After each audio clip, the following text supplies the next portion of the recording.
Oi, eu sou Gabriela Hermes e você está no Mentes de Ferro TV, um local para descobrirmos o potencial da nossa mente, nossas vocações, nossa capacidade de produção, o tamanho da nossa resiliência e, por que não, falar de negócios e incluir nesse papo os negócios sociais. Tudo para que você tenha a vida que você deseja. Dia 26/10 vai ficar marcado essa série olímpica com uma maratona de webinários que eu gravei.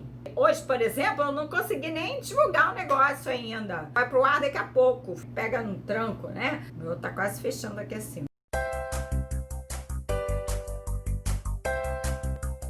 Oi, gente! Estamos aqui no webinar 9 ou 10 ou 11, já tô perdida. Sei que a gente vai pra maratona. O quê? Você não gosta de correr? Não? Não é pra correr não, menino. Tá pensando que vai correr não. Pensa que assim, uma cidade perto de Atenas, lá na Grécia.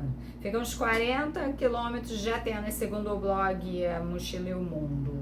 Tá bom? Tem um ônibusinho de turismo que sai ali de Atenas, te leva em 1 hora, você tá lá na maratona, beleza. Mas imagina quando não tinha estrada.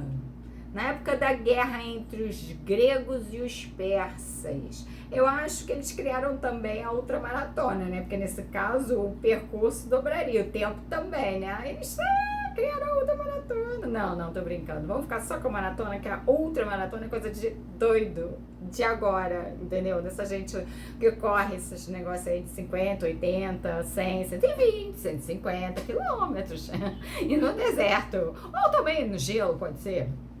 Então eu acho que os gregos, eles criaram só a maratona mesmo. E como é que foi essa história? Porque na verdade é uma lenda, né? E o que acontece? A gente tem aí a celebração nessa época de 490 anos antes de Cristo, da celebração da 72ª ou 72º Jogos Olímpicos da Era Antiga acontecendo. E foi a ocasião em que os gregos derrotaram os persas na planície lá de Maratona. E a vitória foi decisiva para essa história toda aí geopolítica da Europa de hoje. Porque a gente tinha o Império Persa dominado, comandado por um déspota. O que é um déspota? Déspota é um homem sozinho ou alguém, uma mulher, enfim, pode ser uma tirana ou pode ser um tirano sozinho, que tinha o poder absoluto sobre aquele império persa todo. E ele tinha um exército enorme. E a Grécia teria para enfrentar essa batalha. Antes desses nossos guerreiros gregos irem para a planície de Maratona enfrentar os persas, eles falaram às suas famílias que, caso o inimigo vença, sumam da face da terra, porque eles vão invadir as terras e vão exterminar vocês, nossas famílias. Então as famílias foram orientadas a sumirem da face da terra. Ou então os persas fariam isso em cima dos gregos, né? Terrível isso. A gente pensa que a gente vive um mau momento, mas eu acho que a civilização já teve momentos piores, né? A gente tem que olhar para trás e ver o que aconteceu. E eu achei um comentário uma vez de um internauta no uol.com.br, o internauta autodenominado Dr. Adalto Suanes. Venha para o nosso canal.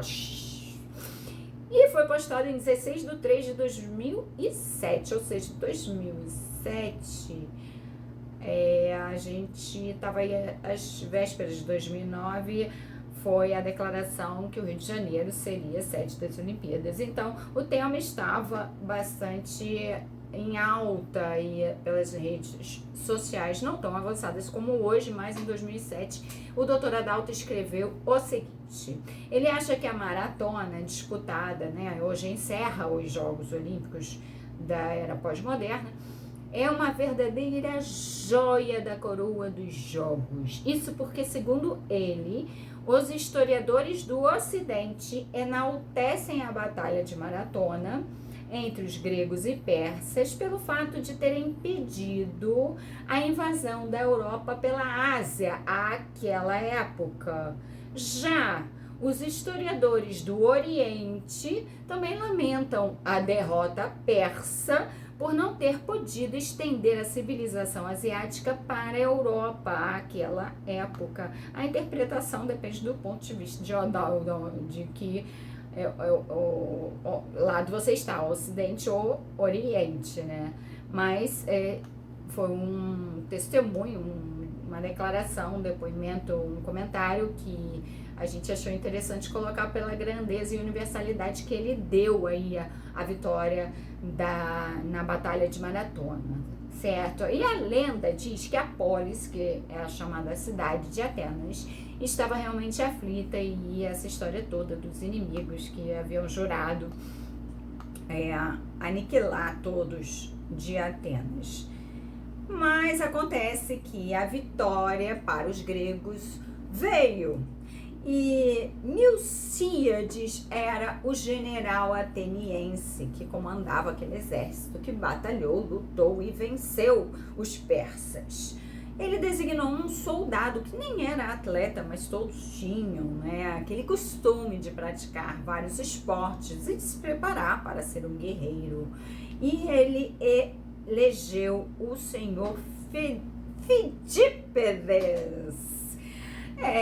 Ele chegou, estava acabado, né? Devia ter acabado de lutar lá a batalha e teve que correr de volta para Atenas nessa situação que eu falei, né? Que aí mais de 40 quilômetros, correr bem rápido para dar tempo dele salvar o povo, a família ateniense, né, dos gregos, e dizer, olha, vencemos os persas e os medos. E pof, caiu morto, exausto, assim diz a lenda.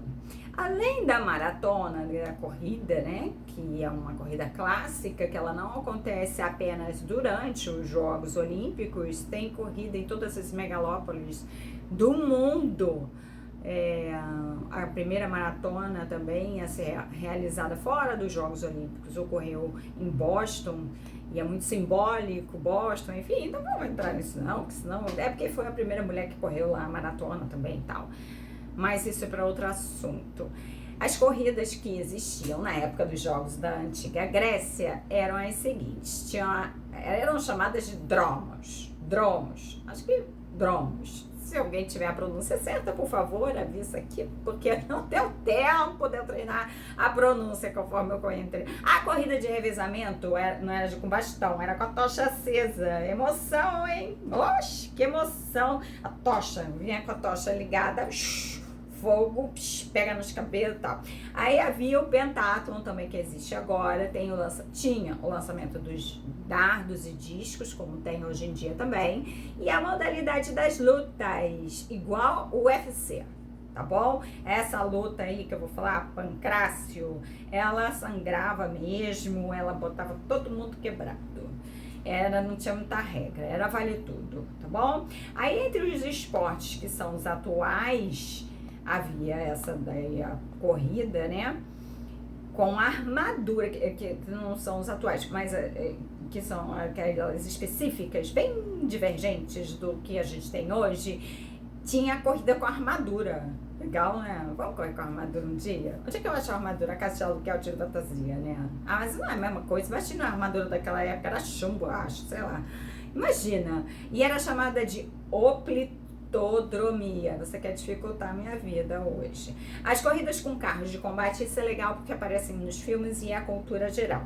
São chamadas de bigas. As corridas com animais de tração, levando você, carregando você, entendeu? Aí tem as bigas, puxadas por 2 cavalos, ou as quadrigas, puxadas por 4. Acertou! Pontos, estrelinha pra você, querido. No próximo webinar, vamos falar do estádio De novo, peraí, enrolou a língua. Eu sei de cor o estádio Panathinaiko, mas é porque não saiu na hora que tinha que sair, saiu agora. E a primeira Olimpíada da Era Moderna. Um beijo.